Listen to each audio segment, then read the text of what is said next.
पुराण काल से चली आ रही प्रथा में सुबह सुबह उठने के बाद मैं अपने रथ पे सवार होकर निकल जाता हूँ दरबार के लिए। लेकिन एक अत्यंत सिपाही लुंगी लपेटे हुए पिताजी को मारने जा रहा था, जिसे मैं देखा नहीं गया। फिर मैं बहुत ज्यादा अपने सिपाही के बाद जो मुझे देखकर बोलता है मुझे कुकुर का आण दिखाने का कोई शौक नहीं, बट ये आण जैसा कुकुर मुझे देखकर भौंके जा रहा था, जिसे मैं सहन नहीं किया और मैं महाराज की आज्ञा का पालन न करते हुए उसका मुंडी पकड़कर तोड़ देता हूँ, जिसके कारण मेरे पीछे सिपाही सुबह से लेकर शाम तक पड़े होते हैं और डर के मारे मैं अपने घर से बाहर निकल जाता हूँ। लेकिन तभी मुझे याद आता है कि सिपाहियों का कैमरा सीसीटीवी लगा होगा। लेकिन थोड़ी दूर गतिविधि करने के बाद इनका सीसीटीवी कैमरा दिख जाता है। इसे देखने के बाद मेरे घेन का चोखा बन जाता है। लेकिन नीचे साफ सुथरा पीएसआई देखकर मेरी हालत का टाइट हो और आज्ञा का पालन करते करते मैं इतना थक जाता हूँ, चल देता हूँ शाम के साथ हस्त मैथुन करने के लिए।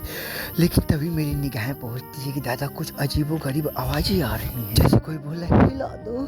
तभी मेरी दूर से निगाहें पड़ती, एक मयूर दादा अपनी चरण लिशा में लीन, लेकिन पीछे से एक और आवाज आई। तभी दूर दर्पण के साथ मैं देखता हूँ कि एक बड़े मोटे और सख्त कटहर मुझे देखकर अपने काले अतीत का याद दिला रहे थे। तभी महाराज के नोटिफिकेशन आती है, वत पधारो यहीं।